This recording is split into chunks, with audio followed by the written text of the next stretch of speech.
Don't look, Vita. Don't look. Oh. Don't scare him too much, though. I'm posting this on Snapchat. Take a picture and send it to me. Thank you, Vita. You're welcome. I'm so good at this. You gotta get him sick. I told you. You gotta freaking whack it in his face. You were like smacking off his head trying to make him. What? How was I supposed to do, man? It worked, didn't it? Good job, Vita.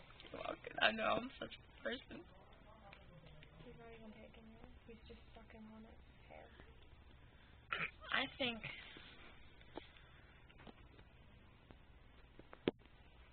It'd be nice if you ate Well, it. this is the first time he's eaten frozen, right?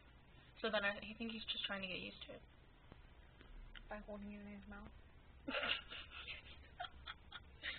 I mean, maybe this is what he does when he has live mice, trying to suffocate it. Maybe he doesn't know that it's dead. You're a dork. You know that? See, look, he's squeezing around it.